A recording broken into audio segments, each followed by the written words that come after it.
Mas que também a gente não estava falando nada muito. Estava mais no âmbito das amenidades. Agora que a gente vai começar o que interessa. Então, dando continuidade ao raciocínio que a gente estava desenvolvendo na última aula. Na última aula a gente teve a oportunidade, então, de discutir algumas primeiras tendências desse movimento dessa virada no âmbito do direito processual a partir da lógica da conversão de mecanismos de ADR em mecanismos de ODR, com a criação de uma nova proposta cognitiva que, como vimos, ela é alicerçada principalmente por aquela ambiência do eBay, com o modelo do eBay, do Moldre. Dali vão começar a surgir uma série de soluções no âmbito privado, no âmbito público. A gente teve até a oportunidade de ver como que os tribunais, em alguma medida, estão começando a absorver isso. E nós também começamos a ver, na aula passada, que temos uma discussão de várias formas de plataforma de ODR, tanto no âmbito público quanto no âmbito privado, inclusive os objetivos no âmbito público e no âmbito privado. Porque no âmbito privado pode ser como o eBay, como pode ser o Mercado Livre, que estão principalmente buscando uma plataforma para otimizar a própria prestação de serviço que está oferecendo na plataforma, aumentar o engajamento, mas pode ser também uma forma de tentar agir como litigante estratégico, é uma forma de litigância estratégica para você, em alguma medida, reduzir seu passivo. Eu fiz alusão àquela questão da litigância repetitiva, salvo engano, foi o Bruno que a gente discutiu isso. Minha cabeça está me enganando. Acho que foi o Bruno que a gente ficou discutindo sobre a questão em que medida que isso era problemático, em termos da questão do informacional. Não foi isso mesmo? Sim, professor. Que aí o Bruno fez até umas ponderações muito interessantes no que diz respeito que isso não havia um valor muito dissonante, se tinha assistência técnica de advogado, que isso teria um lado principalmente positivo, não foi isso? O Bruno está aí? Acho que o Bruno saiu. Estou aqui, professor. Está me vendo não? Aqui. Não estava te vendo, não. Mas beleza. Estou matando aula não, juro. Oi? Não estou matando aula não, juro. Ah, não, preocupa não. Mas assim, de todo modo, aí a gente começou a ver que tem várias possibilidades do uso da ideia da própria plataforma, da própria técnica, mas que a gente tem que tentar buscar uma estrutura de design da ODR que leve em consideração a melhoria do próprio sistema, e aí a gente tem que pensar em formas que busquem, inclusive, e talvez se pensar em que medida que não seria essencial a fase inicial de diagnose que é utilizada no Moldre, que é utilizada no CRT, que talvez seja uma forma de você normatizar a ODR. Porque qual que é o problema que eu suscitei em termos de ODR? O fato de que muitas vezes ele é utilizado por quem tem maior poder de informações. Se houvesse alguma forma de estabelecer, via protocolo, via norma, que na cognição da ODR houvesse como etapa essencial uma etapa de diagnose na qual, se fosse oferecido a informação sobre os riscos, sobre a questão do procedimento, do risco da resolução de conflitos que a gente ali vai estabelecer, como acontece no CRT, como acontece no Moldre, talvez você, em alguma medida, diminuísse os riscos do uso estratégico da plataforma, seja ela pública ou privada. Porque aí, em alguma medida, eu mitigaria o problema que eu fiz alusão, qual seja o problema de que as partes, às vezes, o litigante habitual, estratégico, que já usa o seu maior poder econômico de informações para se dá bem em face do litigante ocasional, ele teria uma limitação. Então, talvez, e aqui estou só pensando alto, uma hipótese seria de se pensar numa etapa essencial em qualquer plataforma de ODR, que seria essa etapa de fornecimento de informações obrigatórias acerca dos riscos do litígio para impedir que, em alguma medida, ele se beneficie desse tipo de situação. Bem, além disso, a gente teve a oportunidade de ver que os modelos mais conhecidos é o caso do CRT, mas basicamente a estrutura do CRT a gente já conhece, a estrutura dos tribunais chineses é muito parecida. Na China tem 3 tribunais que eles chamam de tribunais de internet, também são online.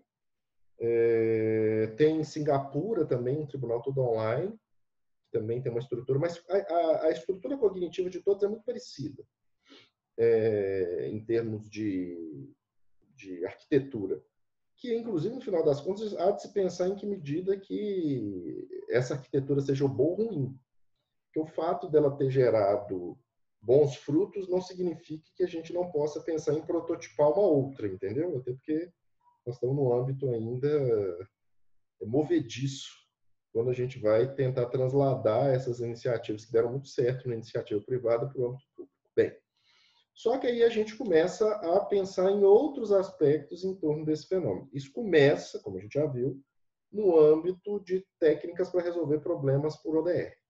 Só que quando a gente começa, ainda nos anos 2000, a gente começa a ver um movimento no âmbito processual no mundo inteiro pela virtualização mesmo dos processos da justiça pública.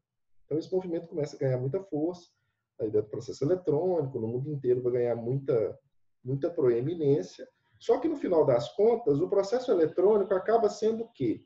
Ele acaba sendo uma reprodução da própria lógica do processo que já era feito de modo presencial. E qual que é o grande problema disso? O problema é que, no final das contas, você tenta só mudar o meio. Você sai do âmbito do papel para o âmbito virtual. E se for só isso, não há um grande avanço. E ao longo desse período, a virtualização dos processos ela vai sofrendo uma série de aprimoramentos. O primeiro grande aprimoramento foi o aprimoramento de se criar plataformas de processo eletrônico, e aqui eu estou falando de processo eletrônico de modo genérico, não estou falando de nenhuma plataforma específica. Tem várias, inclusive. A que está sendo escolhida pelo CNJ, que é a que a gente usa aqui em Minas, não é a melhor, inclusive. Tem outras superiores, inclusive, que elas automatizam, inclusive, os atos processuais de um modo mais inteligente, ou seja, ele movimenta o processo, inclusive fazendo indicação de qual que é a próxima peça processual, qual que é o próximo movimento, ou quais são as opções. Não é o caso, por exemplo, do PJE, mas existem sistemas que permitem isso. Então, já seria uma evolução da automação. Mas há uma outra possibilidade, que é de você começar a utilizar uma técnica no próprio processo eletrônico, que é uma técnica que aqui no Brasil está sendo usado no âmbito da execução fiscal, os projetos piloto, que é uma técnica que usa IA, que usa inteligência artificial, que é a técnica de mineração de processos, que não é a mesma coisa de mineração de dados. Mineração de processos é você fazer o quê? Pensar que o processo eletrônico ele é uma cadeia, é uma sucessão de atos, como a gente está bem cansado de saber. O processo é uma sucessão de atos. Só que quando você pega esses atos, do ponto de vista informático, ele vai colocando movimentações que a gente chama de logs, que em alguma medida é uma movimentação informática, estou sendo bem didático, de qual é a próxima etapa do processo eletrônico está seguindo. E o que eles estão fazendo através dessa técnica de mineração de processo? É uma forma de gerenciar para eu verificar se o processo projetado é igual o que está na lei ou se ele está tendo derivações, se está tendo atalhos. ou se está tendo problemas que estão desviando ou aumentando o tempo de tramitação do processo. E com base nessa técnica, eu consigo verificar o quê? Quais são os logs que estão dando mais problema durante o trâmite processual, para gerar derivações que não foram, que estão aumentando o tempo do processo, ou que estão fazendo com que o processo pare. Então, vamos ser bem didáticos. Vamos pensar na execução fiscal. Vou pegar o caso do projeto ELIS, que é o projeto lá do Tribunal de Justiça de Pernambuco. O que eles perceberam? Eles começaram a empregar essa técnica de mineração de processos através do log da execução fiscal para verificar o que durante o trâmite de uma execução fiscal gerava maior gasto de tempo. E, segundo os dados, tinha uma vara em Pernambuco, em Recife, que tinha, acho que, 450 mil execuções fiscais. E aí eles precisavam criar alguma forma, porque um juiz, ou 2 ou 3 juízes, numa vara de 450 mil processos, essa pessoa está numa situação bem delicada. Então, o que eles fizeram? Eles pegaram essa técnica de mineração de processos e fizeram o quê? Eles pegaram e verificaram quais eram os pontos durante a execução fiscal que demandavam mais tempo. E eles viram, por exemplo, que demandava um tempo danado a análise da petição inicial para verificar requisitos da petição inicial, verificar a CDA, se a CDA cumpriu os requisitos, verificar se a pretensão da execução fiscal estava prescrita ou não, etc, etc. E aí eles pegaram esses dados, alimentaram uma IA, uma inteligência artificial, para fazer análise disso. E eles começaram, então, a fazer um trabalho de análise de petição inicial algorítmica.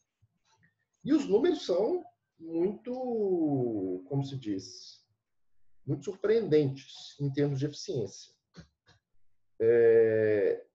E o ELIS, que é esse projeto, que é essa IA, essa plataforma, grosso modo, ela faz análise da petição inicial da execução fiscal, da CDA, ela verifica automaticamente se é caso de prescrição, e inclusive, se eu não me engano, inclusive a análise de prescrição ela fez automaticamente.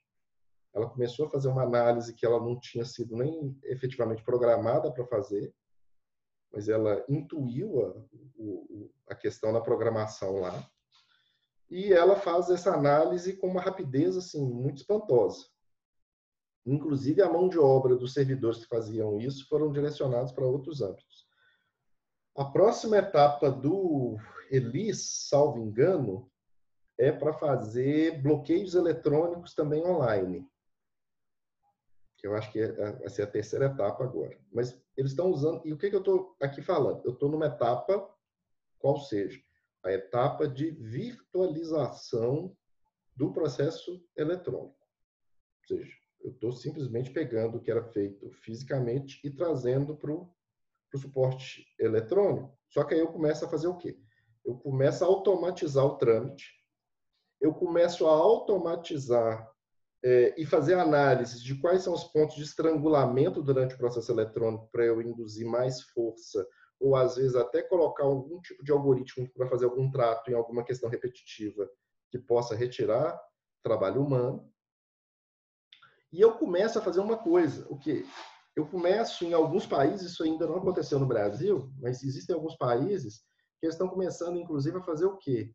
Eles estão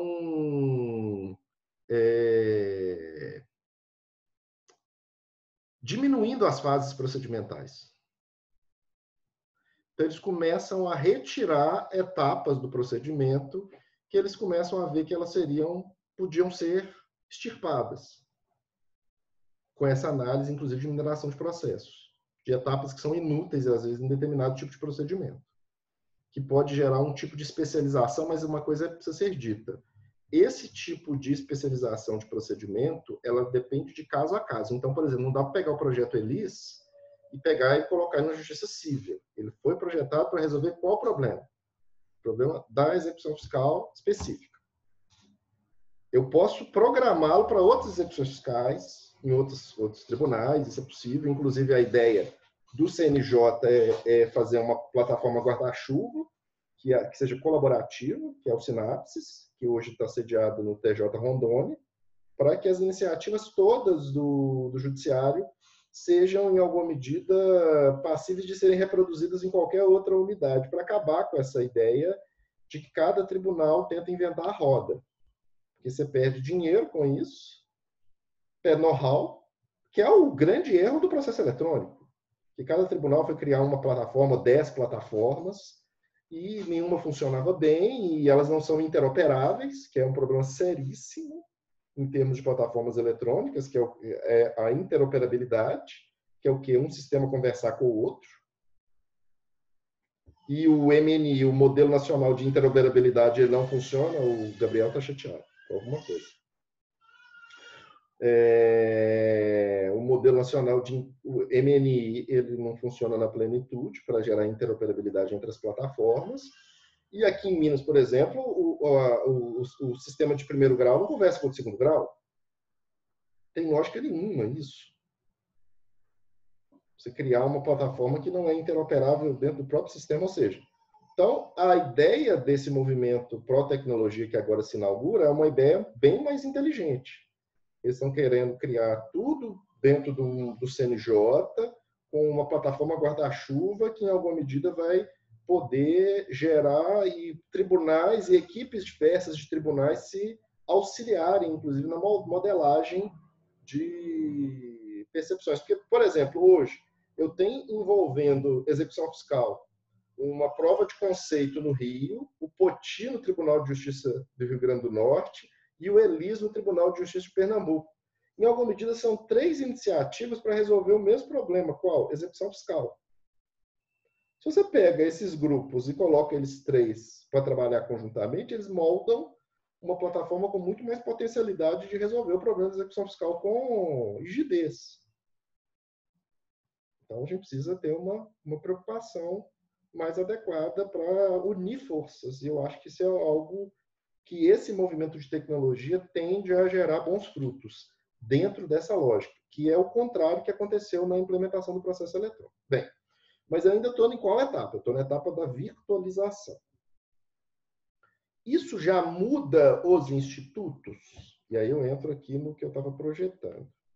Isso já começa a induzir essa ideia, porque qual que é a ideia dessa minha tese? Qual seja a ideia dessa virada tecnológica? É a percepção de que o emprego de tecnologia ele não é meramente instrumental, ele não é só ferramenta.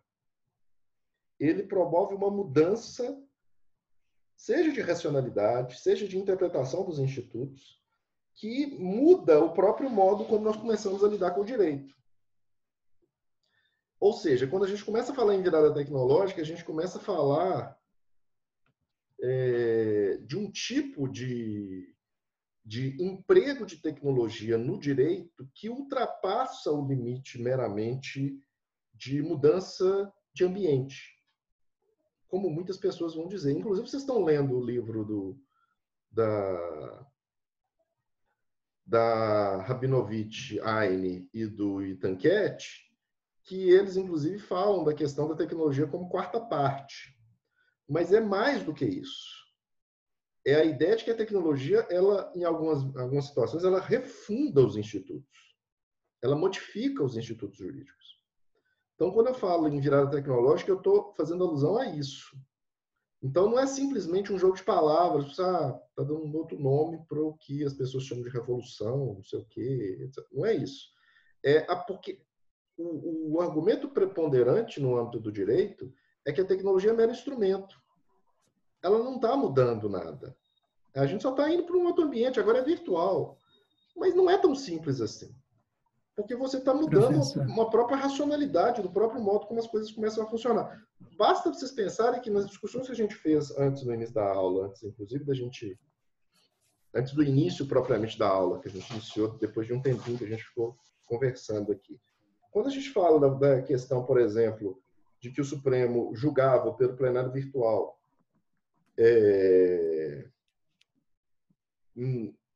por inércia, em alguma medida, quando os ministros votavam por inércia, No final das contas, ali não está tendo manifestação de vontade, está tendo uma decisão do ministro do Supremo Tribunal Federal.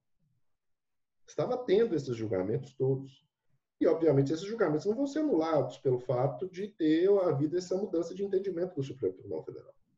Você estava tendo uma manifestação de, entre aspas, volitiva, decisória, sem manifestação humana, propriamente dita. Ah, não, mas ele estava manifestando pela inércia. Não, mas nem isso, no final das contas, porque às vezes ele não consultava o sistema que estava julgando um recurso extraordinário de repercussão geral.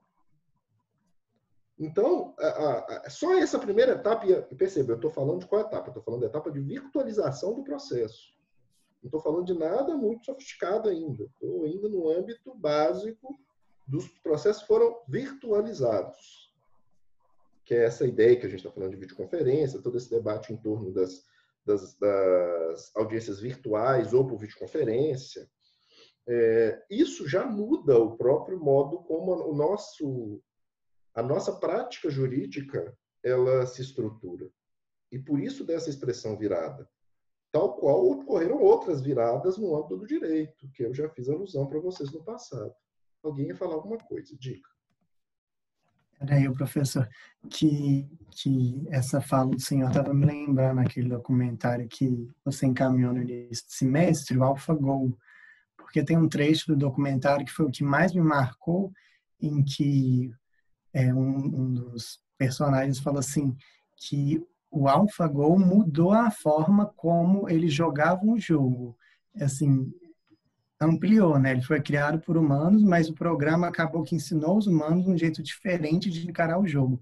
E eu estava pensando justamente isso vai acontecer no processo. A gente vai começar a olhar o processo. Vai acontecer no direito, na sociedade. É isso, esse raciocínio que vem dessa minha tese.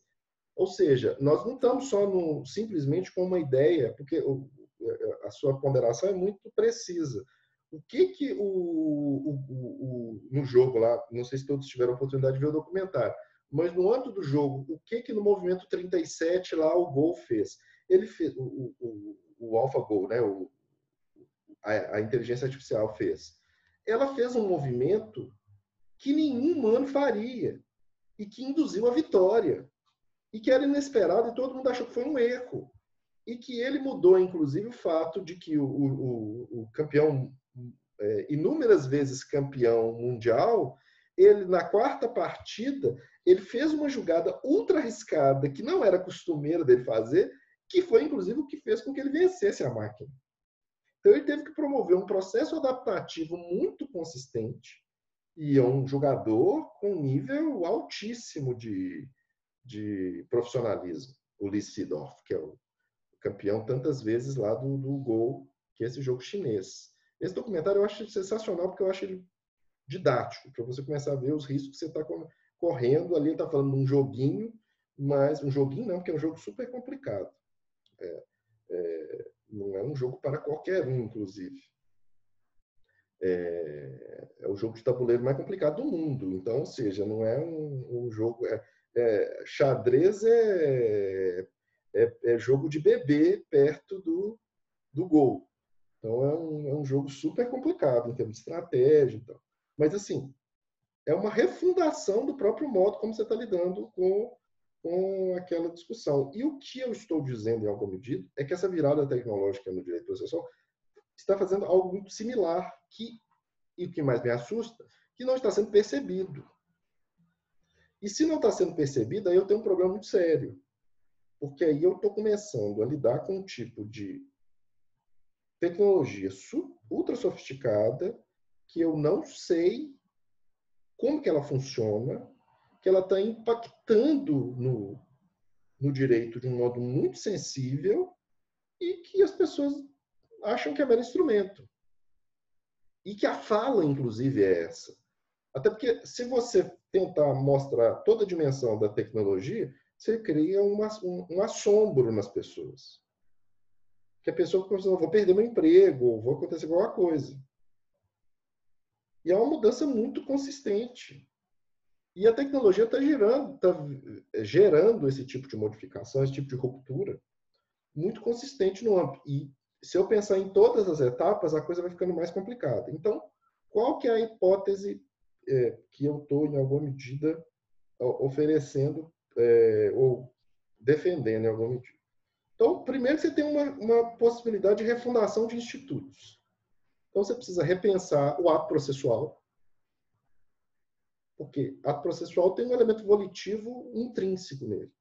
A gente está começando a falar de atos processuais que não têm elemento volitivo. Basta pensar no caso lá da repercussão geral. Você fala de uma plataforma ficar fazendo análise de petição inicial, indeferir na petição inicial e falando que está prescrita a CDA. Aí você vira e fala assim, não, mas espera lá. Mas e se eu falar que... se eu tentar argumentar que não está prescrito? Como é que eu faço? Aí tem uma questão que a gente vai ter que analisar um pouco mais à frente, que é a questão da explicabilidade.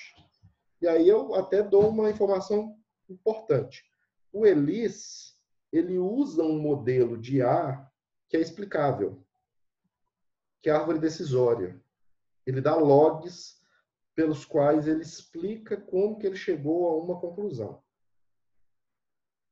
Ele não é uma caixa preta, ele não é um tipo de tecnologia black box.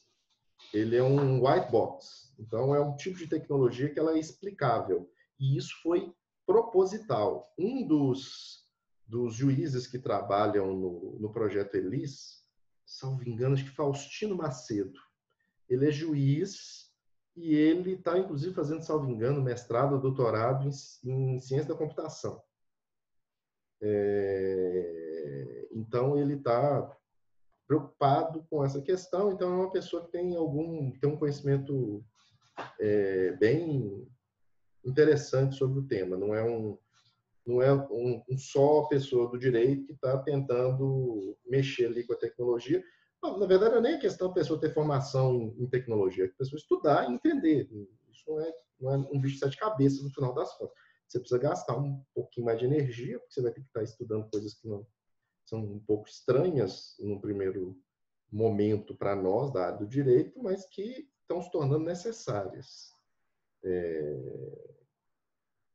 E eu acho que agora que a gente está nesse movimento dos novos cristãos da tecnologia, porque tem um bando de gente começando a falar sobre isso, mesmo não conhecendo a temática, mas acho que premido pela necessidade, a pessoa está tentando entender, o que é bom, porque, né, há algum tempo atrás, isso é aquilo que eu falei para vocês, eu era visto como mais exótico, agora eu estou um pouco menos exótico, as pessoas me acham menos exótico do que eu era, por estar estudando isso. Porque as pessoas estão começando a ver que está chegando muito perto. Normalmente, inclusive, o grande debate do pessoal do processo hoje é a questão da audiência por videoconferência. Tem um monte de texto, um monte de gente escrevendo, preocupado com isso, com razão. É uma preocupação legítima. Mas é claro que tem coisa mais complicada que a gente precisa estudar e a gente precisa preocupar aqui. Mas, pois não. Fazer uma pergunta. Em relação a esses atos processuais sem caráter volitivo, o senhor entende que mesmo quando é por árvores de decisões seria assim? Porque na árvore de decisões o programador estabeleceu, né? X inputs, por exemplo, vai prever os outputs da prescrição. Ele já teve que colocar uma lógica ali por trás que a máquina leria. Mas redes neurais não, né? Mas a lógica que ele colocou na árvore decisória, você vai pensar, então todo ato foi fruto dos programadores? Tem um elemento volitivo propriamente dito para a prática do ato? Que você teve que estabelecer parâmetros, né? Eu sei, teve impressão, teve corrente, não teve? Mas você não acha que é forçado você dizer que quando o algoritmo analisa a CDA e chega à conclusão de que há uma prescrição, que tem uma manifestação de vontade da árvore decisória? É só porque eu fiquei tentando, primeiro eu tentei dividir entre redes neurais e árvores decisórias. Aí em rede neural eu já acho que completamente sem caráter evolutivo, que a gente não sabe nem como é que ela vai chegar a essa decisão. Então. No outro eu já pensei, tem um caminho trilhado e ela mostra, né, como que ela fez, como é que foi programado, quais foram as métricas. Será que ela não está só reproduzindo... Não dela, mas reproduzindo uma pré-vontade, digamos assim, uma pré-concepção, um pré-julgamento? Assim, eu acho que pode até ter essa... Não, é só um Não, o seu questionamento. raciocínio é ótimo, sua pergunta é excelente. Eu só estou falando que No meu atual momento de reflexão, eu não consigo conceber nisso elemento volitivo. O que eu tenho ali, até porque é uma coisa que eu vou explicar na sequência. A IA não sabe o problema que ela está resolvendo. Uhum. Ela não tem percepção do que ela está resolvendo. Ela só está resolvendo. Mas ela não tem um elemento como nós, de fazer, eu quero fazer isso, estou fazendo isso, escolhi fazer isso. Não tem isso. Até naquelas dilemas lá de atropelar, né? Atropela o velhinho, atropela quem? Algumas pessoas da tecnologia, inclusive, dizem que a IA não tem uma percepção nem de causa e efeito. O raciocínio não é nem causal. E se o raciocínio é nem causal, porque eu não estou nem falando que do raciocínio por imputação para ser keynesiano aqui nesse ponto. Como assim? Só para lembrar a todos que esqueceram disso. Porque uma das grandes contribuições de Kelsen foi a percepção que, inclusive, sepultou o justnaturalismo, foi a ideia de que o raciocínio jurídico ele não é causal, tal qual nas outras ciências. Ou seja, se eu solto o telefone cai. Gravidade. Então, o quê? É um elemento causal. Se soltar o robozinho vai cair. Gravidade. Isso é elemento o quê? Causal. O direito não. O direito é por imputação. Se matar alguém, deve ser condenado a 6 a 12 anos. Mas vai ser? Não é causal, não é uma relação de causa e efeito. Essa percepção kelseniana matou por completo a ideia do justnaturalismo. Sepultou o justnaturalismo. Só que o pessoal da tecnologia diz que a IA não é nem causal. Como é que ela vai fazer um raciocínio por imputação? Para ter um elemento volitivo, né? Para ela chegar... vou colocar pesos, etc, etc. Já não é causa. Forçado. Entendeu? Então, assim, isso para mim é um problema. Então, para mim tem um problema desde a fase de pensar coisas simples, como o ato processual. Você tem que repensar o ato processual. A oralidade feita aqui como a gente está fazendo, ela é a mesma oralidade? Tem um elemento escrito nela? Não tem? O que aconteceu aqui? É a mesma oralidade? Ela funciona do mesmo modo? Eu até coloquei um texto hoje mais cedo no meu canal do Telegram, posso até mandar para vocês, é hispânico, eu não sei de qual nacionalidade é o pesquisador, mas que ele estava fazendo uma demonstração a partir de uma análise empírica da psicologia comportamental, qual que é o impacto, a diferença do impacto de uma fala online para uma fala presencial. Que há uma perda no impacto que isso faz por conta do próprio funcionamento do cérebro. Então, ou seja, você começa a pensar, se você pega os institutos tradicionais, sei lá, as garantias processuais tradicionais, devido processo, ele consegue resolver todos os dilemas de uma IA como mecanismo de controle de poder? O que eu preciso incorporar dentro da cláusula do devido processo para permitir que o devido processo consiga controlar uma inteligência artificial? Sirva de normatização para uma inteligência artificial. Quando você começa a falar de transparência algorítmica, explicabilidade, accountability, isso entraria onde? Seria dentro da cláusula do devido processo? Como é que você pensa contraditório? Ou seja, você começa a pensar numa literal refundação de institutos. Isso, para mim, é uma questão que tem a ver com esse primeiro aspecto dessa virada. O segundo aspecto, que para mim que é o mais complicado, que eu ainda não tive tempo de escrever sobre ele, que é, para mim, uma revolução gráfica, que é de legibilidade do sistema. Como assim? O âmbito digital, ele é muito mais difícil de ser analisado do que o âmbito das sociedades para a internet. Como assim?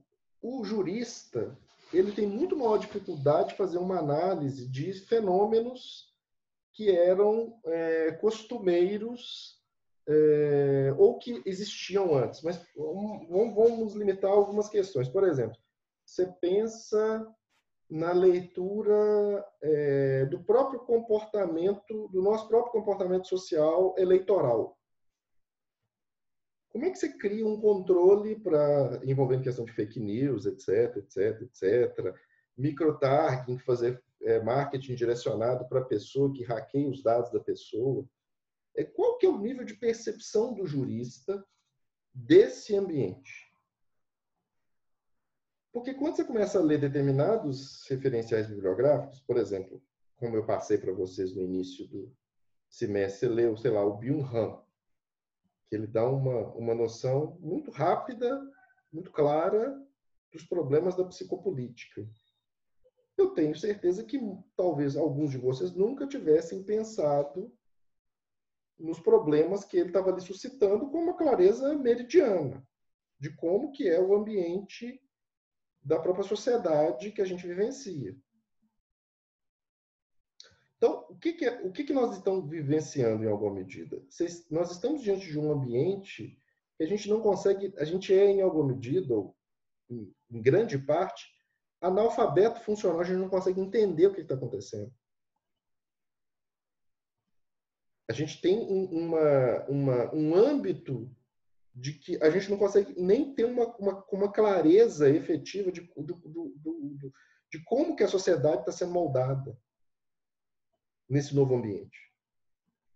Isso é um problemão. Porque aí, para você fazer até uma abordagem crítica do sistema, a sua capacidade de leitura e de interpretação do próprio sistema e do próprio ambiente digital é muito difícil. Porque como é que... Por exemplo, eu estava vendo uma discussão que está tendo nos Estados Unidos, agora por conta do Trump, que é que eu vi que algumas pessoas estão começando a discutir isso aqui no Brasil também, que é o do cancelamento de sites, cancelamento de posts automático pela plataforma,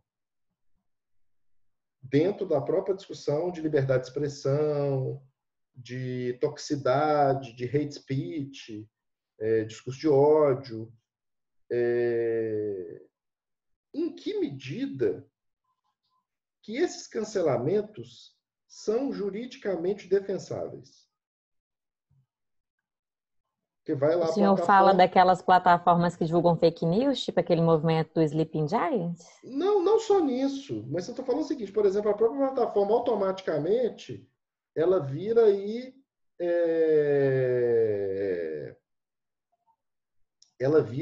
bloqueia, por exemplo, um tweet de alguém, ou se faz uma campanha contra uma determinada plataforma. O Facebook está fazendo isso, derrubando contas, essas coisas. Porque, na verdade, é o seguinte, você está dentro de um ambiente no qual você está tendo decisões sem devido processo. Qual que é a grande questão do devido processo que a gente estuda e a gente sabe? Isso a gente sabe. E é para nós legível. Qualquer poder, como é que fala? Precisa ter uma forma de controle. Né? Devido processo legal surge lá com o controle do executivo, grosso modo, hoje visto por nós. Na época não tinha essa divisão de funções, lá nos reis de 1100 e pouco e 1215, quanto João Sem Terra. Todo mundo faz alusão ao 1215, mas tem uma norma anterior, de 1137, eu acho, que já tinha a cláusula do devido processo legal, mas essa norma é pouco divulgada, mas as pessoas normalmente fazem alusão a 1215 com a Magna Carta lá, mas existia antes disso. Mas para que serve? Para controlar poder. Começa com o poder, né, do rei, depois amplia, tem a tripartição de funções, controles gerais de todos os poderes. A partir do caso Luft, de 1958, discute-se a ideia do devido processo controlar o âmbito de decisões privadas, a ideia da horizontalização dos direitos fundamentais. O Supremo Tribunal Federal tem a primeira decisão em outubro de 2005 sobre essa questão do devido processo. Ou seja, está falando assim que todo poder tem que ter uma forma de controle. Você garante contraditório, né? Coisas prosaicas para nós. Mas quando você vê um tipo de movimento como esse, você pensa, mas esse é um movimento de pró ou para controle de desinformação, fake news, etc, etc. Concordo. Mas o que eu estou discutindo aqui é o âmbito de exercício de poder. Esse âmbito de exercício de poder é possível ser feito pela própria plataforma, porque ela tem regras internas, de um protocolo interno dela, de que você tem determinadas boas práticas, aí você, em alguma medida, quando você entra ali, você estaria fazendo um tipo de negociação que você assume determinadas posturas. E aqui eu não estou nem colocando que sim nem que não, só estou suscitando o problema. Entendeu? Porque, para mim, fake news é um problema muito sério, controle do jeito que está fazendo de desinformação é um problema muito sério, mata pessoas aqui no âmbito da pandemia, está morrendo muita gente por conta desse movimento de desinformação. Eu não estou nem ponderando aqui a correção ou o erro. Eu só estou suscitando o problema. E aqui dentro desse segundo item aqui, revolução gráfica, o quê? A possibilidade de a gente ler o ambiente digital, em conformidade com o modo tradicional que a gente lida com o direito.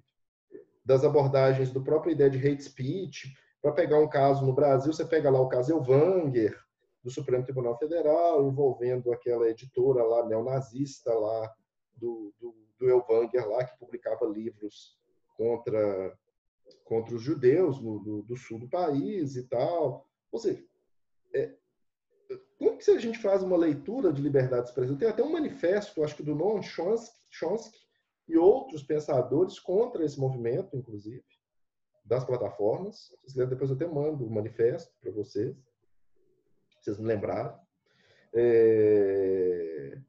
Mas quando a gente está nessa discussão, o que eu estou aqui provocando em vocês, a reflexão? A gente não consegue entender muito bem. Até para falar, é assim ou é assado. Eu não tenho coragem para falar para vocês, isso é correto ou isso é incorreto. Eu só estou falando que a gente não consegue ter uma resposta pronta, que a gente está diante de um fenômeno que o âmbito digital muda a nossa própria possibilidade, os próprios limites de intelecção que a gente tem. Por isso que eu estou falando aqui dessa revolução gráfica, que o ambiente digital, em alguma medida, está gerando. Alguém ia perguntar alguma coisa para falar? Professor. Tá me ouvindo? Ouço bem. Ótimo. Não, mas são duas coisas. Em relação a essa questão do Facebook, das plataformas terem um poder de retirar notícias, isso me parece um problema até resolvido dentro da nossa atualidade aqui no Brasil, desde que o STF falou que o contraditório ele tem que ser estabelecido em pessoas privadas, e lá na Alemanha, desde o caso lá eu esqueci agora o nome do cinema, né, que fez um filme, porque na medida que ele tira a postagem, a conta, mas se reserva o direito de abrir o contraditório internamente, ainda que no mundo privado, de pessoas privadas, não vejo qualquer problema. Assim, se ele, dentro de um parâmetro, verifica ali que se trata de uma postagem, um discurso de ódio, ele tira, a pessoa tem um direito lá de fazer a defesa dela, vai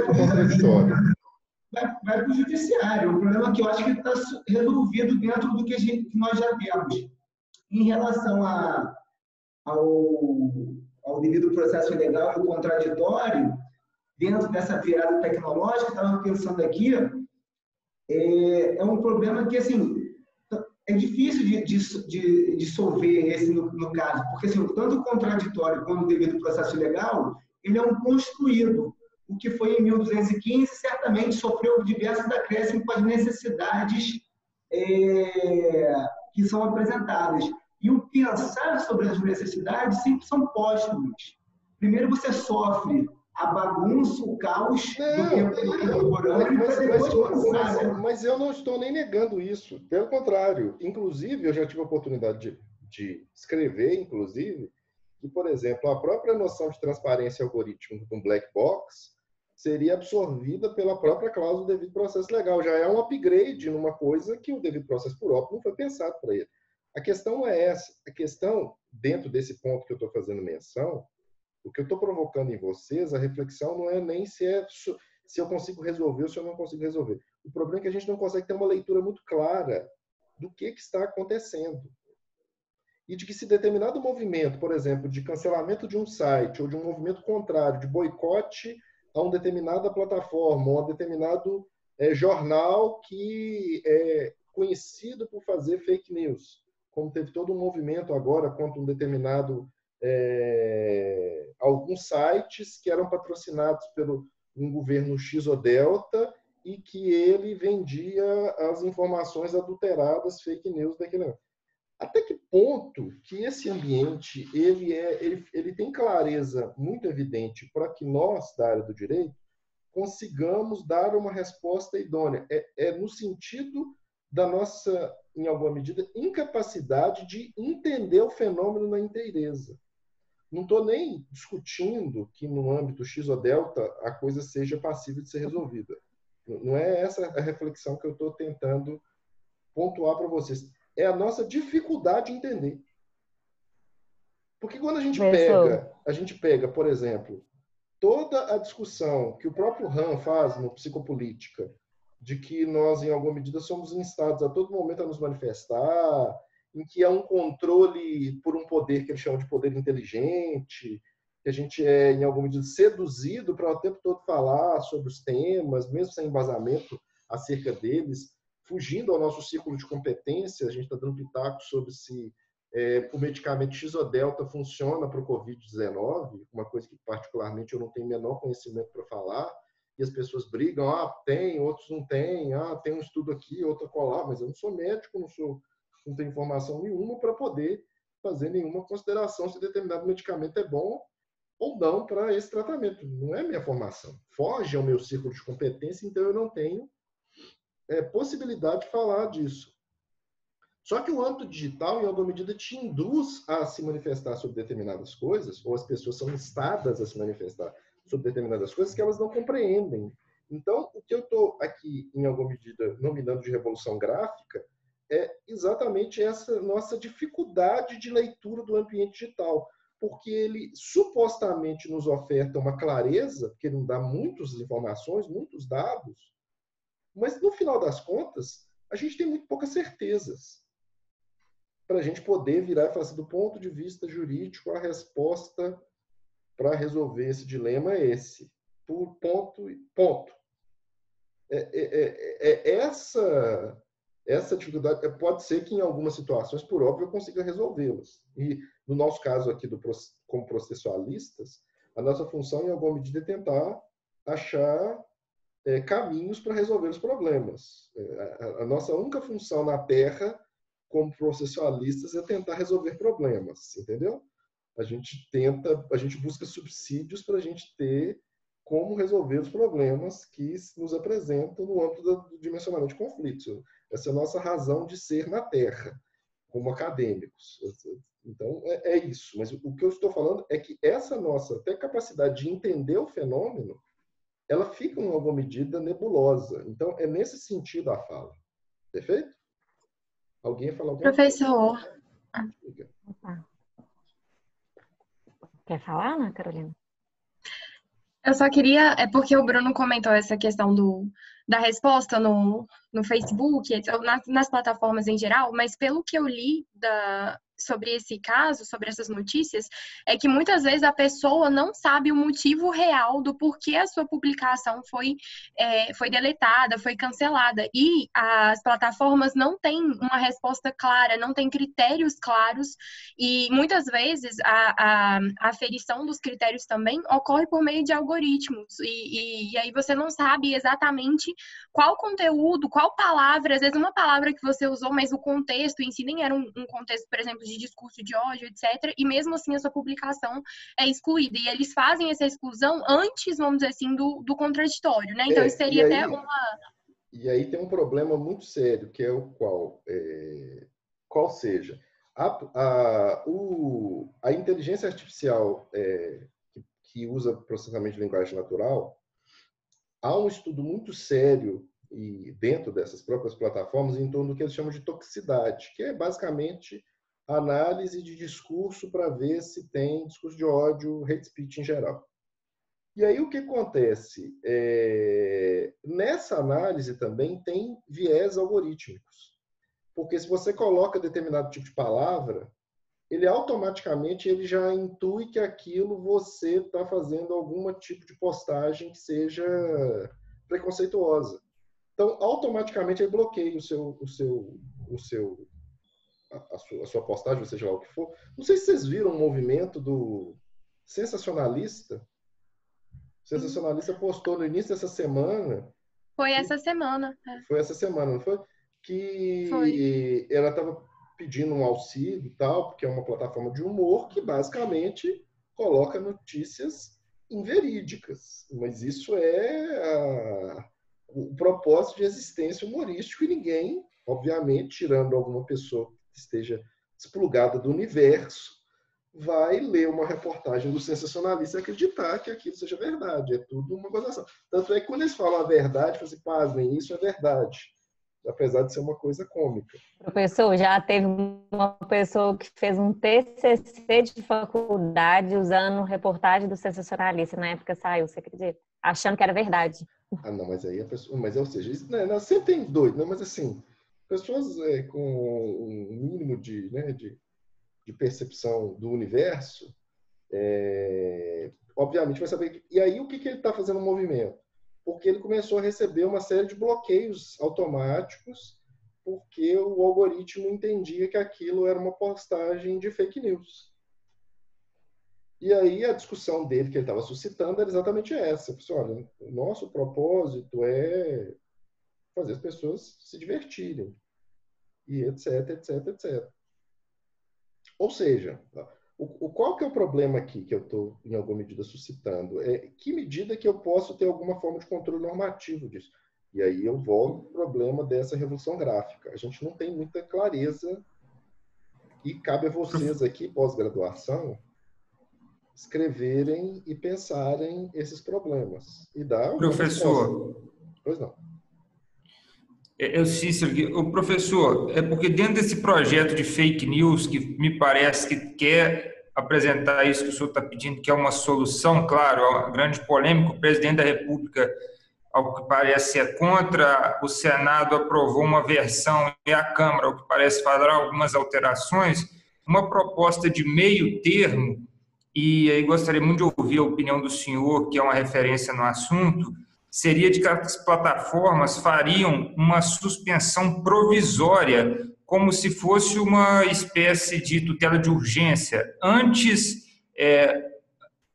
publicações de fake news que pudessem causar grandes danos, como, por exemplo, referente a algum remédio que o consumo em massa possa causar um grande dano, ou uma informação que possa gerar um grande impacto eleitoral e que seja fake news, como ocorreu em um município aqui em Minas Gerais, que houve cassação de diploma em primeira e segunda instância e a chapa foi absolvida no TSE, mas que houve uma divulgação de uma fake news eleitoral que teve grande impacto no pleito, ela suspende temporariamente para evitar que aquilo viralize e, a partir dessa suspensão, ela dá o direito de defesa da parte do autor da publicação comprovar que aquilo não é uma fake news. Se isso seria uma solução para essa questão, que é uma proposta de, digamos assim, meio termo para que possa haver um consenso entre Senado, Câmara e o Presidente da República. Muito sinceramente, esse projeto, ele me parece ser um projeto, ele é frágil em uma série de aspectos, até do ponto de vista de percepção da própria tecnologia, que para mim é um dos grandes problemas do que está sendo feito no Congresso Nacional envolvendo essa temática. Assim, não me parece que o pessoal entenda do que eles estão tentando normatizar. E sem falar que, para mim, tem um problema mais grave, que eles colocam de um modo que... Como que eu vou falar? Que eu, inclusive, fiz uma palestra há alguns dias atrás que me pediu para falar, inclusive, de regulamentação de IA, e a minha hipótese lá, e que eu reitero aqui para vocês, é que você tentar regulamentar a tecnologia para além de critérios amplos, como é o caso da LGPD e etc., é um negócio que tende a se tornar obsoleto com muita rapidez, porque o nível de sofisticação tecnológica ele tem aquela velha e boa frase, aquela boa e velha chamada Lei de Moore, que na verdade não é uma lei, né, que é a fala do Greg Moore de 1965, que a capacidade computacional ela dobra a cada 18 meses, e que hoje todos falam que esse processamento e ampliação é muito mais rápido. Então, eu não sei, sinceramente, se isso atende especificamente ao problema. Assim, é aquilo que eu insisto, assim, como essa proposta, até onde eu saiba, não há implementação dela em lugar nenhum, pelo menos até onde eu saiba, eu não sei se essa opção de meio termo vai resolver o nosso problema. Entendeu? O professor, Pois só não. para questioná-lo, em relação a essa questão que o senhor disse que não sabe como que o direito vai responder esses dilemas, eu estava lendo o Marcel Leonardi e ele estava falando que a gente saiu de um fenômeno que o direito não regulava nada, a gente achava que a internet era terra sem lei, para uma realidade que não é assim. E aí, a princípio, depositou-se no direito o sentimento de que ele deveria regulamentar tudo, né? Regular tudo, e que nesse ambiente de internet virtual isso não funciona assim. E aí ele fala que, aliada ao direito, a internet ela vai ser regulada por normas sociais, pelo mercado e pela própria arquitetura que a rede é construída. E aí eu fico vendo, porque eu acho que dependendo da situação, o direito ele não consegue acompanhar mesmo. O Facebook, me parece que ele regulamenta por questões sociais, porque se ele não fizer isso, ele pega muito mal, e por questões econômicas, porque ele sofre boicote, ele sofre, né, diversas consequências. A gente está vendo aí o fenômeno do cancelamento nas redes, isso é uma forma de julgamento social, né, porque a pessoa fez um ato, aí ela é banida das redes sociais, e aí perde patrocinador, perde um monte de coisa. Então, eu acho que o direito ele vai cada vez mais ter que ser comparticipativo, porque ele é muito mais lento. E ele não vai conseguir sozinho se ele não for com os próprios mecanismos, né, de como o software vai ser constituído, qual que é o design do software. Talvez seja um mecanismo muito mais de repressão ali, mas aí não sei a justeza disso, né? Não sei. Aí Assim, fica meio termo, mas eu aí a gente acredito que está o sendo direito vai... profundamente neoliberal, Marcela, tentar controlar pelo Uhum. mercado e pela sociedade, que é o fundamento da E pela liberdade arquitetura também. econômica, acreditando que ele vai se autorregular. Até onde Assim, não é nós... que eu acredito nisso, eu só acho que Não, vai ser eu assim, entendi né? sua fala. Eu só te digo que até hoje isso não funcionou. Então, pode ser que a E gente eu acho que vai evolua ser como cada vez espécie mais e a gente consiga fazê-lo, assim. mas momentaneamente eu não sei se é por aí também. Mas vamos continuar aqui? Porque o Facebook, por exemplo, ele está sofrendo vários boicotes. Mas o Facebook é uma rede social de gente velha, né?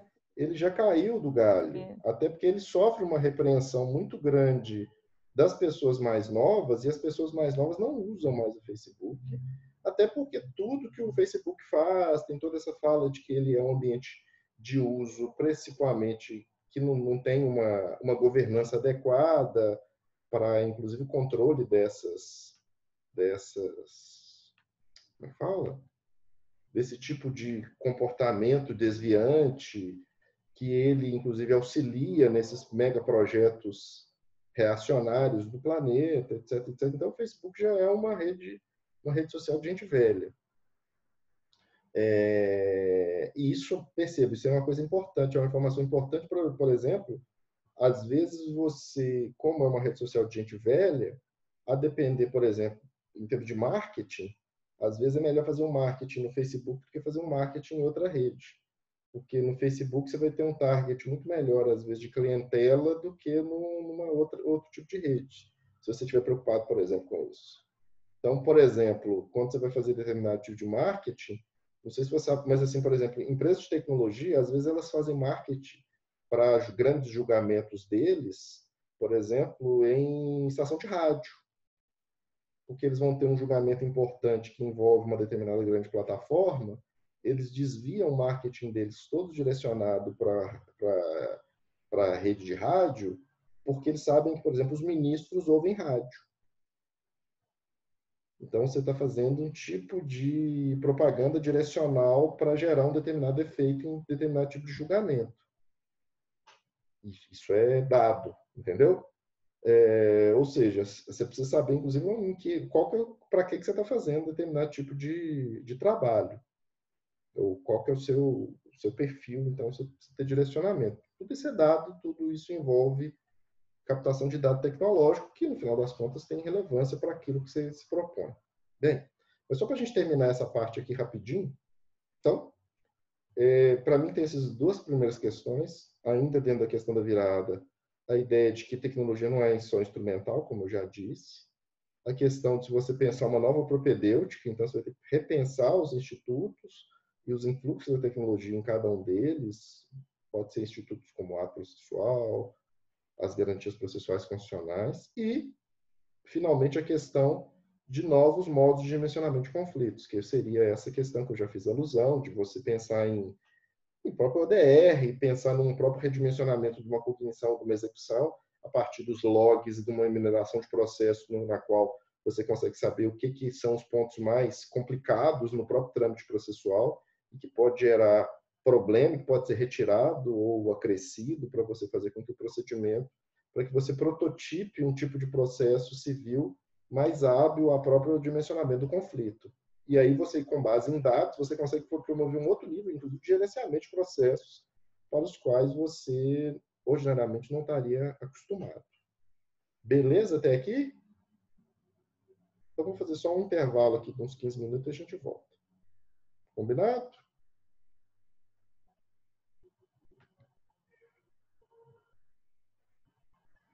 Vou parar aqui. Aí tem um monte de gente matando aula. Tô brincando.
Continuando.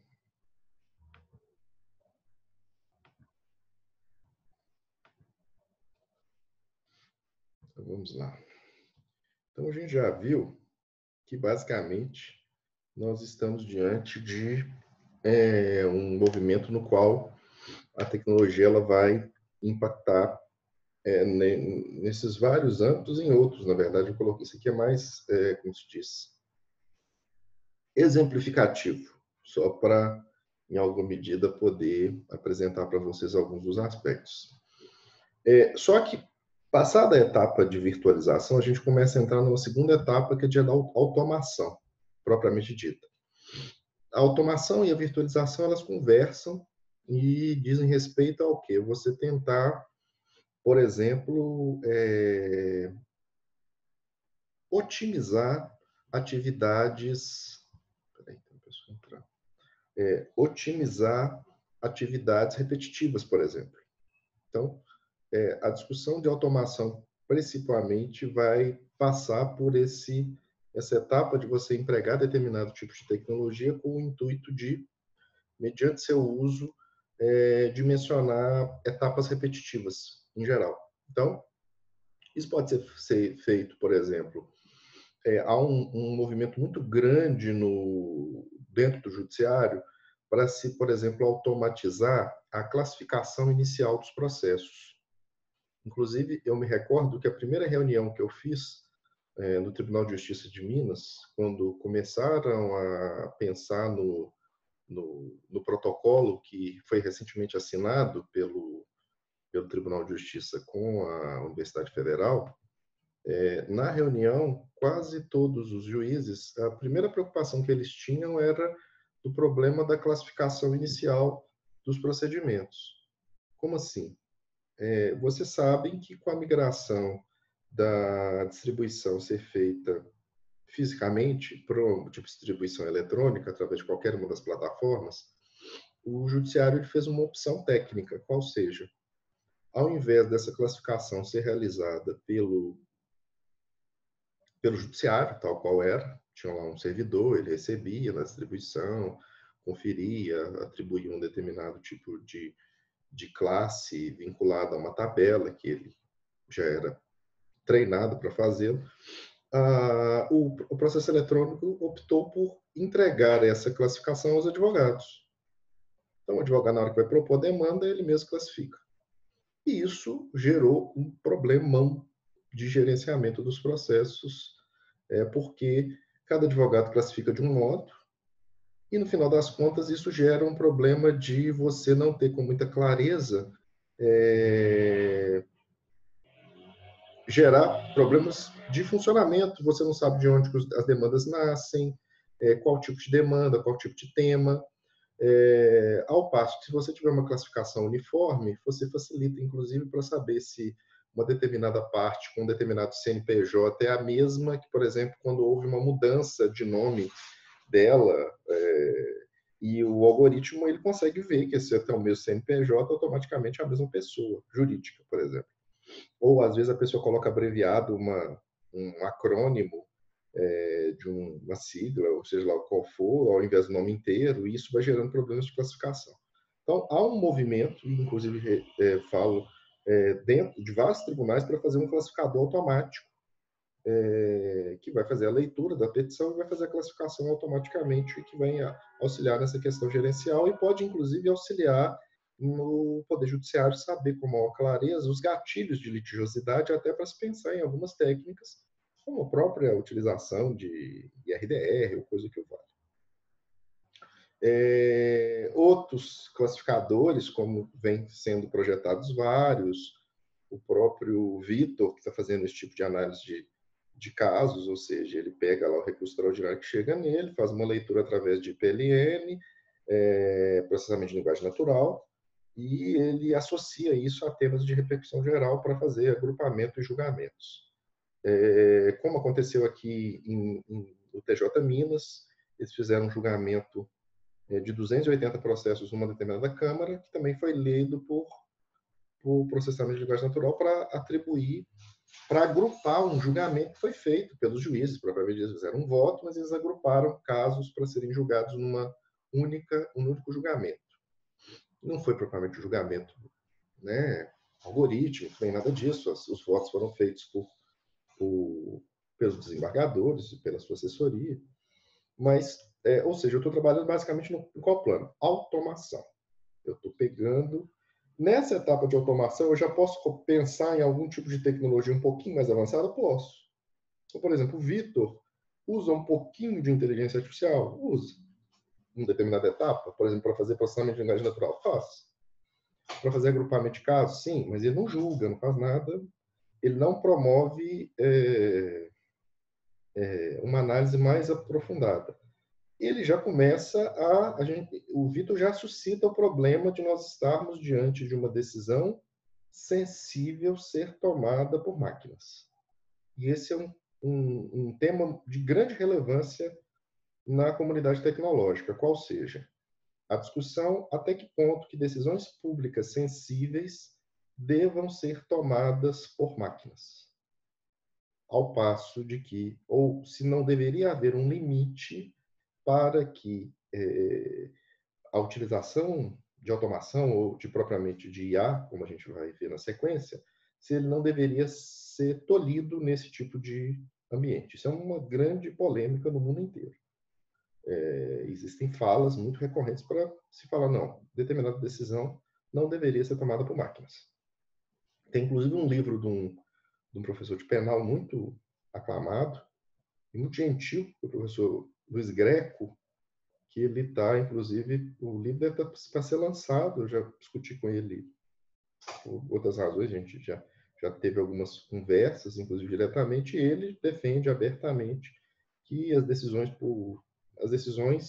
jurídicas não deveriam ser tomadas por inteligência artificial. Eu também defendo isso em alguma medida no texto desse último livro. Eu acho que nós não temos tecnologia no momento hábil para fazer isso com o mínimo de correção. Nós estamos ainda dentro de um tipo de tecnologia que no momento não é adequado ser tomada por IA. Momentaneamente, pode ser que com a evolução tecnológica a gente chegue a um nível de digamos assim, de sofisticação que permita que isso seja feito. Hoje eu acho isso mega problemático, porque as tecnologias que a gente tem não conseguem fazer isso de um modo geral. Você pode criar uma IA para resolver um problema específico, ponto. Ela não pode ser generalizada, então ela não, por exemplo, ela não pode servir para um tribunal julgar tudo, o mesmo modelo algorítmico, porque para cada caso eu teria que estabelecer um tipo de peso na própria programação, um tipo de controle, um tipo de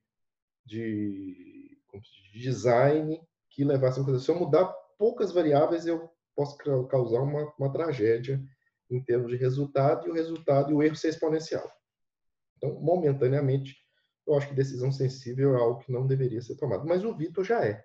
E o Vitor já suscita, inclusive, uma discussão, não só o Vitor, mas qualquer uma dessas tecnologias, da obrigatoriedade que o cidadão deveria ter de conhecer ou de saber que o seu caso está sendo julgado por máquina, ou analisado em parte por máquinas. Porque se você não tiver esse conhecimento, a gente está diante de um dos grandes problemas no âmbito do emprego da tecnologia. Bem, só que a gente fala em digitalização, virtualização, automação, que é, em grande medida, o atual estado da arte do judiciário brasileiro. A gente está lidando com tecnologia para fazer automação de atividades, para fazer análise de petição inicial, análise de requisitos de CDA, fazer catalogação, classificação de processos, análise de recursos em termos de requisitos formais ou vinculação a temas, no caso do repercussão geral e do recurso repetitivo, como é o caso do Sócrates. Que mais? Ou seja, a gente está, grosso modo, nisso. Só que a ideia e o objetivo, inclusive essa é a tendência nos tribunais superiores. Eu, inclusive, participei de um evento com o ministro Humberto Martins, que ele dizia abertamente que na gestão do STJ, que ele vai assumir agora, sucedendo o ministro João Otávio Noronha, há uma preocupação principal em se promover como é que fala? Um investimento pesado em IA, propriamente dito. E o ministro Fux, ao que parece, também segue uma trajetória muito parecida. O Toffoli já fez um movimento muito consistente nisso, inclusive ele inclusive em relação a questão do Covid, por exemplo, tem um mérito muito grande na questão que eles criaram na taxonomia, quando você vai classificar processos, o tag de Covid-19, que vai permitir, inclusive, saber qual tipo de litígio que está saindo que está surgindo da situação da pandemia. Mas a gente ainda está nesse âmbito mais no âmbito de automação. Só que a gente chega propriamente naquilo que eu já até apresentei para vocês, acho que, salvo engano, na primeira aula, se eu não estou equivocado, que é a análise propriamente de IA. E a primeira coisa que a gente precisa pensar ou repensar é quando a gente está falando de IA, a gente está falando de uma tecnologia de propósito geral. O que é isso? A gente está falando de um tipo de tecnologia que ela tem uma aplicação em massa em uma série de âmbitos. Então, só para vocês pensarem o que estou chamando de tecnologia de propósito geral, vamos pensar nas que a gente tem maiores conhecimentos, que foram revolucionários. A energia elétrica é uma tecnologia de propósito geral. O motor de combustão, ele é uma tecnologia de propósito geral, que muda por completo. Há um tempo atrás eu vi uma palestra do um professor emérito da ciência da computação da UFMG, que é o Nível Ziviani, que é uma lenda na área de inteligência artificial, porque ele tem alguns projetos, inclusive, que se tornaram unicórnios dentro da área de tecnologia. E unicórnio é uma empresa, uma startup que passa a valer mais de $1 bilhão.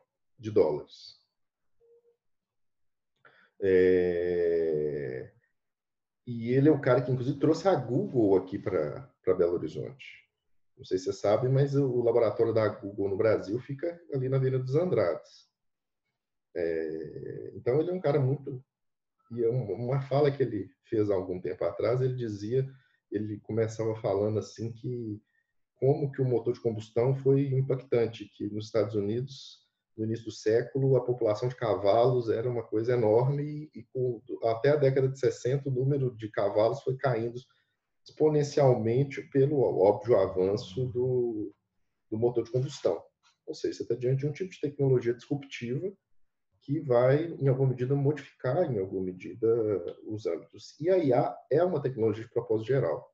Então, tem alguns autores que falam que a IA é a nova energia elétrica.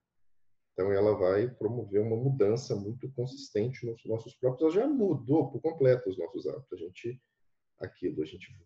Na hora que a gente sai de casa, a gente vai escolher um trajeto, a gente liga um aplicativo que calcula a rota e estabelece a rota. Você vai escolher um filme para assistir, você entra numa plataforma de streaming que já sabe as suas preferências e já apresenta para você quais são as suas preferências. Inclusive, você fica até chateado quando alguém fica mexendo no seu perfil, que ele está mudando a sua própria programação e te atrapalhando a encontrar aquilo que você gosta pelo seu viés de confirmação. Porque ele é programado para suas próprias escolhas ou para aquilo que você gosta. Pode chegar naquela questão da casa inteligente que eu fiz alusão, para você pensar em contratos em smart contracts ou tecnologia de IoT e etc, etc. Ou seja, IA mudou por completo a nossa perspectiva. Só que a gente precisa entender, quando a gente fala de IA, o que é. E a gente está falando de um campo de conhecimento muito amplo. Na verdade, alguns vão falar, inclusive, que eu não posso chamar IA de uma tecnologia, mas de um campo de conhecimento. Porque, na verdade, ele vai envolver uma série de áreas que, basicamente, vão trabalhar com um elemento estatístico para, e através de determinados modelos, algoritmos, resolver problemas. Tentando emular, em alguma medida, uma forma de resolução de conflitos típica do humano, mas de modo muito diferente, porque a máquina não promove o mesmo tipo de raciocínio como o cérebro faz.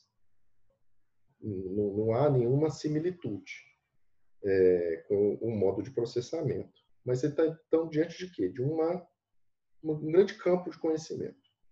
Mas, só para ser didático, eu falo, é um tipo de tecnologia. E é um tipo de tecnologia que hoje é um tipo de tecnologia limitada a uma finalidade específica para a qual ela foi determinada. Ou seja, nós estamos no âmbito daquilo que a gente chama de IA fraca, ou seja, é um tipo de modelo que resolve um problema. Ele não é um tipo de tecnologia que resolve múltiplos problemas, como eu já tive a oportunidade de falar para vocês. Nós não temos, no atual estado da arte tecnológico, a possibilidade de o que a gente chama de IA forte, IA geral ou singularidade, que é o receio de alguns autores, para citar muito festejado, que é o Nick Bostrom, que ele tem até um livro traduzido, acho que ano passado, em 2018, para o português, chama Superinteligência, no qual ele vai falar dos riscos da inteligência artificial e etc, etc. Que seria, basicamente, você pensar num tipo de tecnologia que tem a habilidade de resolver múltiplos problemas concomitantemente e que tornar-se-á, que caso chegue a existir, se torna muito perigosa, porque você não tem como controlar, porque você não vai conseguir ter o mesmo volume de processamento de dados que a IA geral teria. Seria, basicamente, você pensar na Skynet mesmo, no Exterminador do Futuro, sei lá, no HAL, do 2001, Odisseia no Espaço, que HAL, inclusive, não sei se você sabe, mas a sigla é uma continuidade de IBM. Então, quando se fala HL, é porque o Kubrick estava fazendo alusão ao poder computacional que a IBM, à época, já tinha. E aí, ou seja, é um tipo de tecnologia que teria uma amplitude mais ampla. Mas a gente não tem esse tipo de tecnologia. Mesmo o pessoal da tecnologia que a gente chama de deep learners, que é o pessoal que vai trabalhar como é que fala? Rede neural profunda, que vai convolucional, com bilhões de camadas, etc, etc. Eles não acreditam que a gente vai conseguir chegar no âmbito de uma IA geral com rapidez. A gente não tem essa expectativa, apesar que tem uma novidade que é o que vem sendo chamado de computação quântica. Que a computação quântica ela pode revolucionar esse âmbito todo, porque o processamento informático ele trabalha com um código binário 0 e 1, vocês estão cansados de saber disso. A computação quântica ela consegue trabalhar nas diferenças entre 0 e 1. Então, ela torna o processamento de dados, em geral, muito mais rápido. Inclusive, alguns dizem que a computação quântica ela teria capacidade, por exemplo, de quebrar uma rede de blockchain, que, na atualidade, é aclamada como incorruptível, que você não consegue mudar a cadeia de blocos sem mostrar que o dado foi, como é que fala? Corrompido. Que está muito festejado, o pessoal que está estudando o processo de direito probatório, gosta muito de blockchain, fala de blockchain como uma técnica de você dar, como é que fala? Confiabilidade, melhor dizendo, numa forma de criptografia, mas de codificação, mas o âmbito da computação quântica, ele ainda é um tanto quanto nebuloso, porque a gente não tem ainda nenhum computador quântico operacional, ou melhor dizendo, operacional tem, mas seja viável para você usá-lo de um modo mais cotidiano. Então, isso é uma projeção. Então, pode ser que a computação quântica mude essa história, mas momentaneamente a gente não consegue falar de uma possibilidade próxima de IA forte, de IA geral. A gente trabalha com IA fraca. Então, basicamente, a gente trabalha com o quê? Com modelos algorítmicos, por vezes muito sofisticados, que resolvem problemas muito complicados, mas que ela fica limitada ao problema para o qual ela foi dimensionada. Ela não resolve múltiplos problemas. Então, pegando o caso do AlphaGo. O AlphaGo é um modelo extremamente sofisticado de IA para jogar Go. Venceu o maior campeão mundial, inúmeras vezes campeão mundial de Go. Mas ele só joga Go, ele não faz mais nada. Ele não consegue jogar xadrez, ele joga Go. Então, ele tem um propósito específico. Então, é uma tecnologia de propósito específico, nesse caso. Mas é uma tecnologia de propósito geral, no sentido que ela pode abarcar quaisquer áreas. Então, a IA é um campo muito amplo.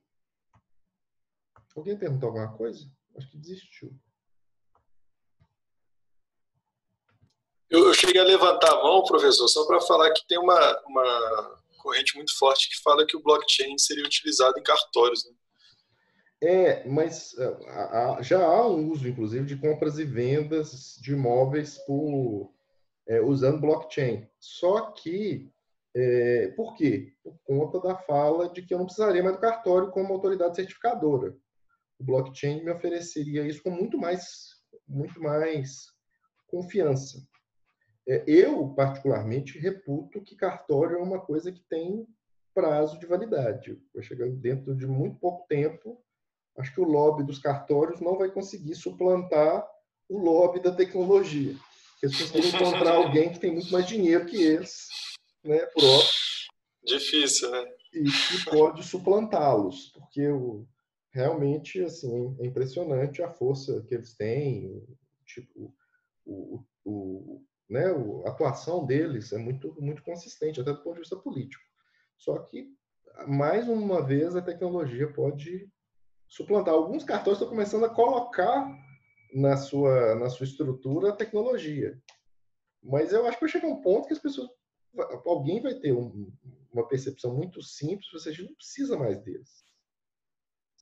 Para que pagar para alguém fazer alguma coisa que eu consigo fazer com uma tecnologia que vai estar se tornando cada vez mais barata, entendeu? Mais acessível. A própria assinatura, né, que já é por certificação digital, já supera muito. Que lógica que tem você pagar para fazer uma... Como é que fala? Reconhecimento físico. Reconhecimento, Uma coisa que não tem menor propósito, entendeu? Com o tipo de criptografia que a gente tem, de assinatura eletrônica, né? Que tem um nível de confiança muito consistente. Bem, mas voltando ao argumento, quando a gente está falando de IA, então, a gente está falando de um campo muito amplo de áreas que vão permitir essa percepção. E aí vocês precisam começar a entender como que a gente treina a máquina. Faz um tipo de treinamento de máquina. Eu acho que eu já passei isso aqui para vocês, não já? Na primeira aula, não passei? Não passei, então. Mas muito rapidamente, só para a gente lembrar, então. Então, eu coloquei aqui um tipo de treinamento que é o treinamento supervisionado. O que você faz?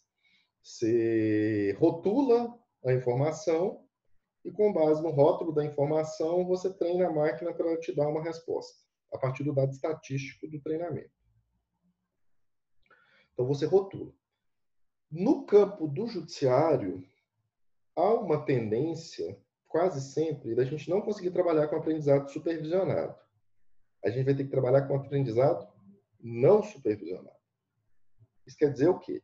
A gente vai ter que treinar a máquina para que a máquina encontre os padrões e, a partir dos padrões que a máquina criar, ela se treina.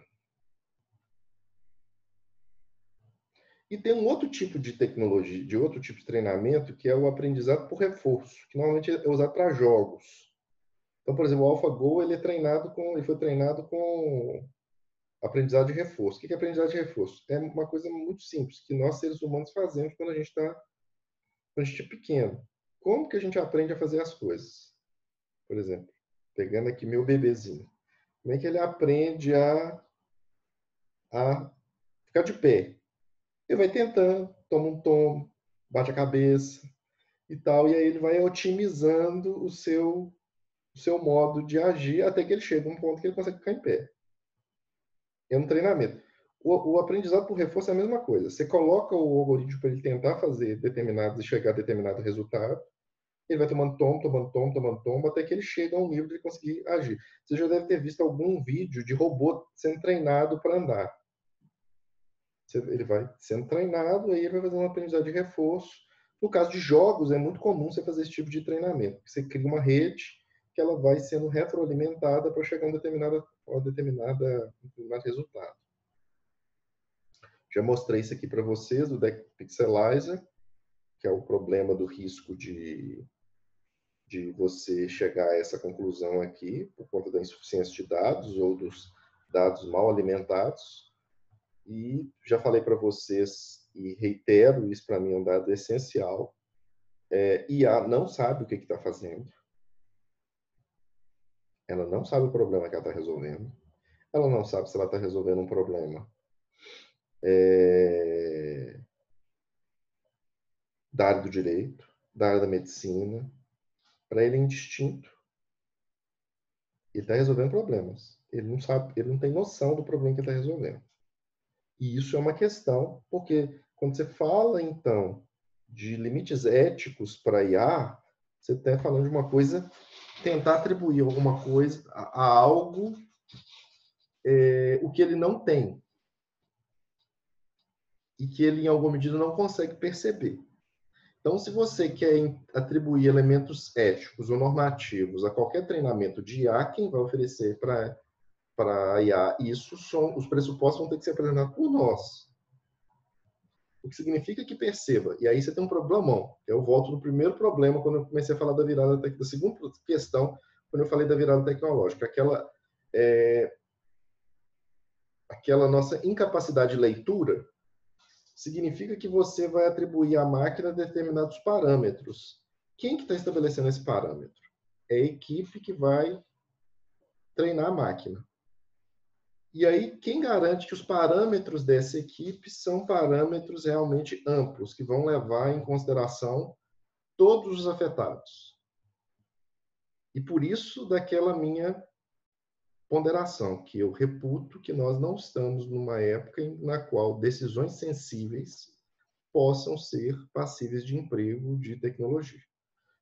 E insisto, eu não sou contra o uso de tecnologia, por exemplo, para automatizar a atividade repetitiva. A atividade repetitiva deve ser automatizada com força, se não houver grandes riscos. Claro que você vai controlando, mas o que é passível de você otimizar, otimize, desde que você não esteja no âmbito de algo que possa prejudicar a vida das pessoas. Tal qual, por quê? Porque nós estamos diante de um tipo de programação, como eu já falei para vocês, que é um tipo de programação na qual eu não sei, muitas vezes, como que ela chegou ao resultado.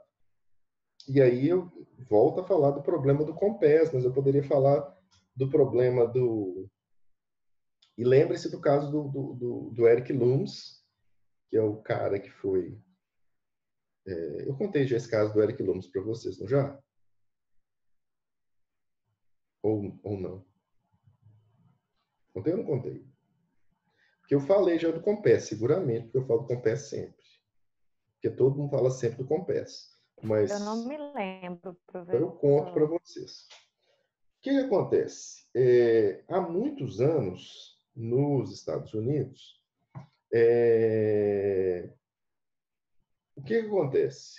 As pessoas, desde a década de 70, de 80, os juízes trabalham com análises estatísticas de risco no âmbito criminal. Então, eles têm uma catalogação dos dados, etc., para facilitar o trabalho dos magistrados em geral.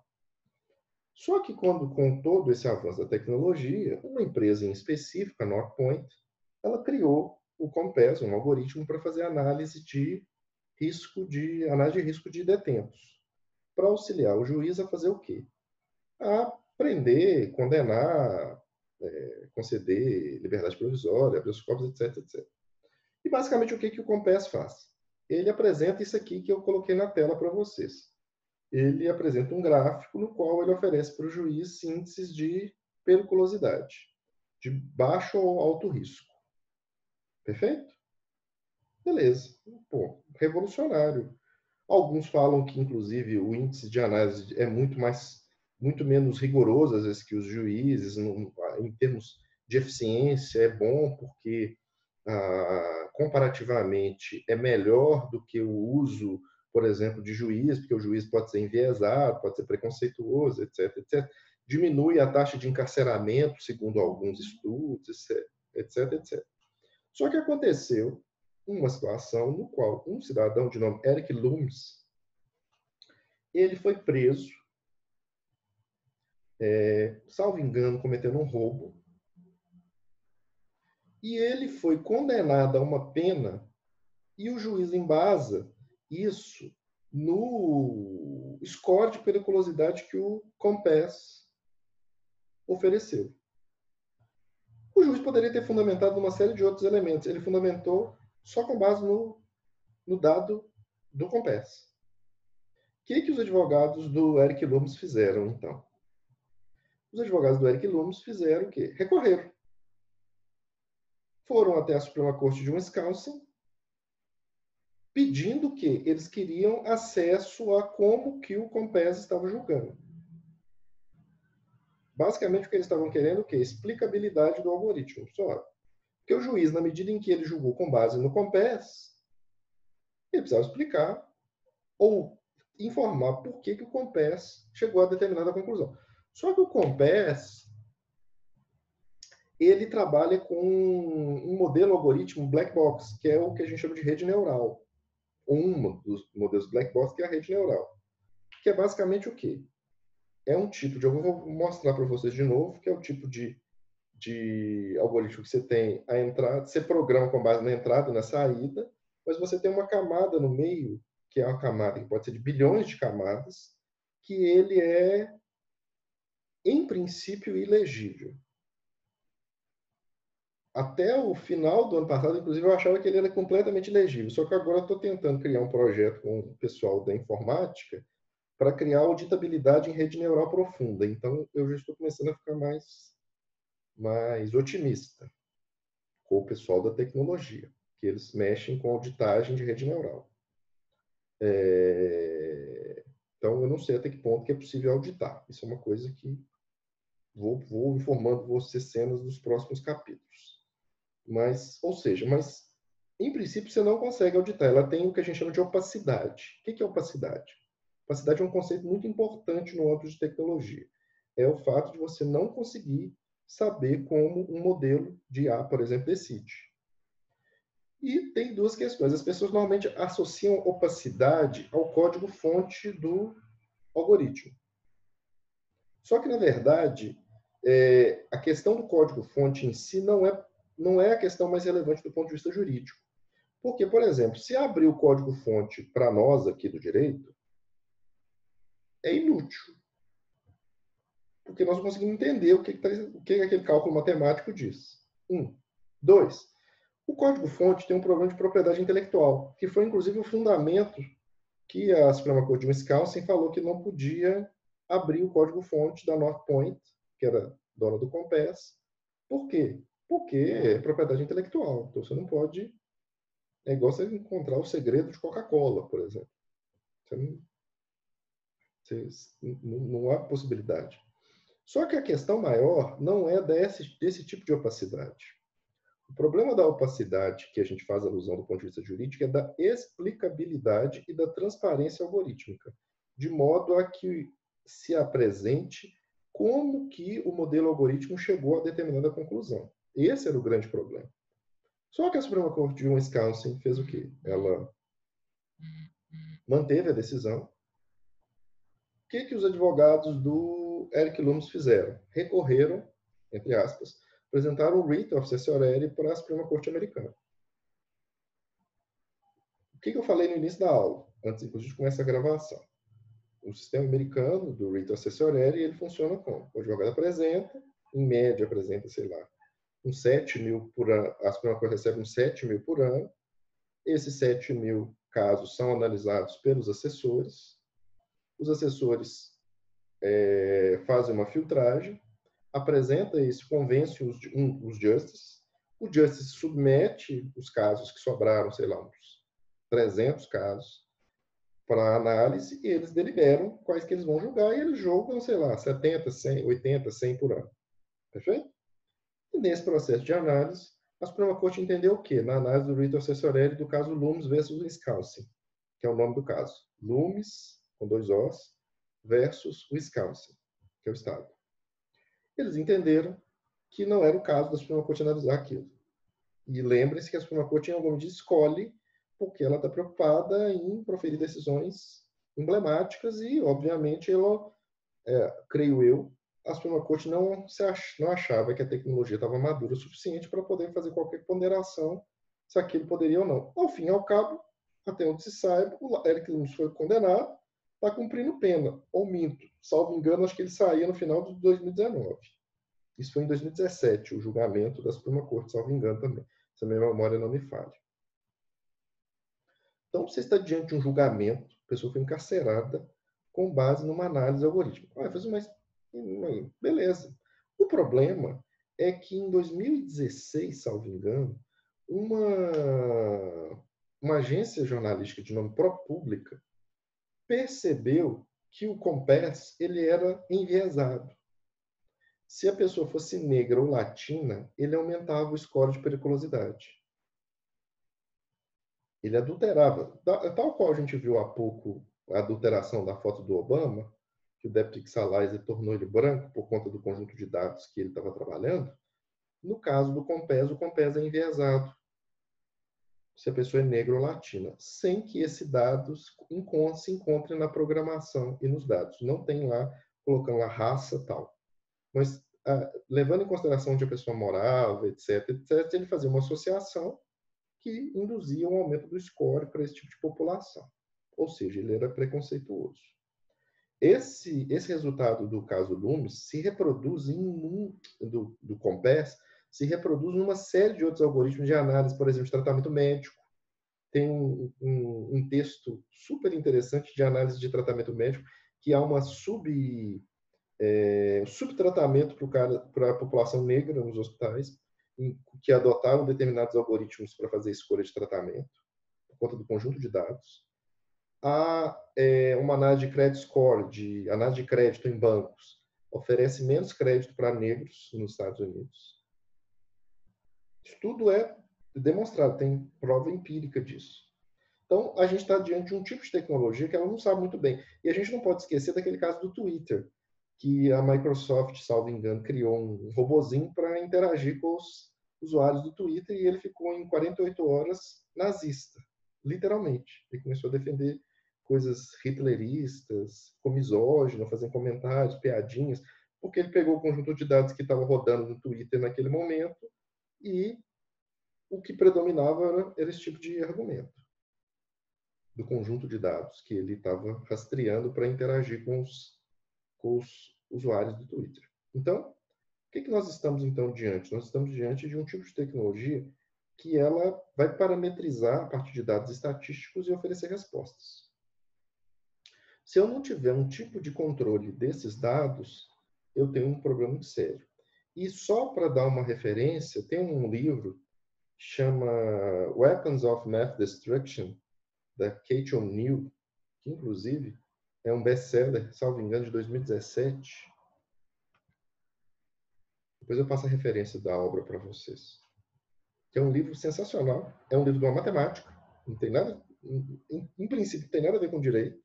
Mas ela fala de várias coisas, inclusive conta esse caso do Compass, etc, etc. É uma obra muito, muito relevante desse tema. Tem um texto também da Gina Burrell, que trata especificamente da questão da opacidade. Se vocês quiserem também, depois eu passo a referência para vocês. Que são textos que, em alguma medida, vão permear essa... Eu também já escrevi sobre isso. Você manda um texto, salvo engano, em 2018, eu escrevi um texto sobre isso na Repro, na revista Processo. Se quiser, também mando para vocês depois a referência, na qual essa questão começa a ser colocada em pauta, ou seja, a gente está lidando com um tipo de tecnologia, então, que a gente tem que levar ter um pouquinho de cuidado em relação ao seu uso, para que a gente não tenha determinados tipos de problemas. Beleza?